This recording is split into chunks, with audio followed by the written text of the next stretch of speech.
ইরানের উপর হামলা চালিয়েই দিল আমেরিকা। 2 সপ্তাহ যে লোক দেখানো একটা বার্তা ছিল সেটা আমরা সবাই বুঝতেই পেরেছিলাম, আর তাই কিন্তু সত্যি হলো।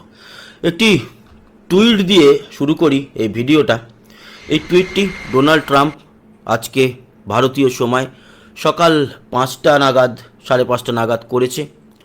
লিখেছে Donald Trump, we have completed our very successful attack on the 3 nuclear sites in Iran, including Fordo, Natanz and Isfahan.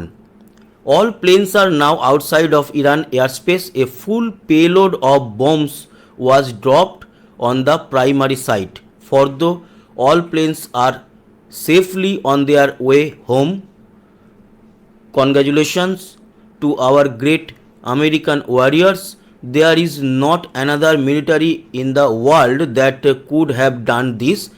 Now is the time for peace. Thank you for your attention to this matter. ওকে, তো তারপরে চেয়েছে বিশ্ব শান্তি। ইরানের 3টি জায়গা, Fordow, Natanz এবং আসফাহান, 3টি যে নিউক্লিয়ার সাইট যেখানে ঘোষিত অঘোষিতভাবে ইরান পরমাণু বোমা তৈরি করেই ফেলেছিল বলে সারা পৃথিবী মনে করছে, যদিও ইরান বলছিল আমরা বোমা তৈরি করছি না, সেখানে বড়সড় আঘাত হেনে তার মানে পরমাণুর যে তাদের পুরো সিস্টেম পুরোটাকে ধ্বংস করে দেওয়া হয়েছে। এখানে বাংকার ব্লাস্টার ব্যবহার করা হয়েছে বলেই শোনা যাচ্ছে এবং B2 বোম্বারকে ব্যবহার করা হয়েছে। এর যে সম্পূর্ণরূপে ভিডিও সেগুলো আস্তে আস্তে এবার প্রকাশ পাবে। বিভিন্ন যে এই B2 বোম্বারের নিজস্ব ক্যামেরায় রেকর্ড হওয়া, আশেপাশের সমস্ত জায়গার রেকর্ড হওয়া, সেগুলো আস্তে আস্তে আমাদের হাতে আসবে। এই ফর্দোর একটা ভিডিও আমাদের কাছে এসছে, যে ভিডিওটা দেখতে পাচ্ছেন। এই ভিডিও ছাড়া কিছু ভিডিও এসছে, সব ভিডিও এই মুহূর্তে দেওয়া সম্ভব নয়, কারণ ফিল্টার করতে হবে। এ ধরনের ঘটনা ঘটলে আপনারা জানেন যে অনেক ফেক ভিডিও মার্কেটে চলে আসে। তো সেই ফেক ভিডিও ঝেড়ে মুছে আজকে পরবর্তী সময়ে যে ভিডিও নিয়ে আসবো তাতে অরিজিনাল যেগুলোকে মনে হবে সেগুলোকে দেব। কিন্তু ব্যাপার হচ্ছে, অনেকে মনে করছেন যে খামেইনিকে হত্যা করা হয়েছে, যদিও ইরানের তরফ থেকে সেরকম কিছু জানা যায়নি, কিন্তু সম্ভাবনা নেই তা নয়, 50-50 চান্স রয়েছে খামেইনি হয়তো নেই।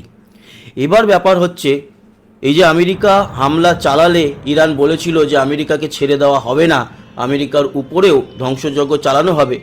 এবার কি ইরান চুপচাপ বসে থাকবে, নাকি ইরান আবার হামলা চালাবে এবং ইরানের সঙ্গে যুক্ত হবে চায়না, রাশিয়া? তার কারণ আমেরিকা নাক গলিয়েই ফেলল এই যুদ্ধে।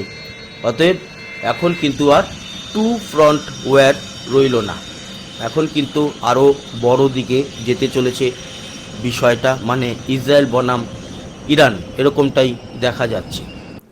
দেখা যাক, এই বিষয়ে সব দিকে আমাদের নজর রাখতে হবে, কারণ পরিস্থিতি যেদিকে যাচ্ছে খুব একটা ভালো নয়। যদিও ডোনাল্ড ট্রাম্প বিশ্বশান্তি চেয়েছে, বলেছে ইরান যদি এরপরে কিছু করে তাহলে আবার অন্যরকম ব্যবস্থা নেওয়া হবে, আমরা তাদের নিউক্লিয়ার সাইট উড়িয়ে দিয়েছি, এখন আমরা চাইব শান্তি। ঠিক আছে, ভালো কথা, কিন্তু ইরান কি মেনে নেবে তাদের উপরে এই আঘাত? কারণ ইরানও তো একটি সার্বভৌম রাষ্ট্র, তাদেরও তো কিছু রিটেলিয়েট করার অধিকার আছে, তাদেরও তো হাতে কিছু অস্ত্র আছে, তারাও তো লড়বে, তারাও তো তাদের যে নিজেদের দেশকে রক্ষা করার যে ধর্ম সেটা পালন করবে। তো সমস্ত বিষয়টা অন্য দিকে যাচ্ছে, আমরা নজর রাখব এবং আপনাদেরকে সেই খবরাখবর পৌঁছে দেব।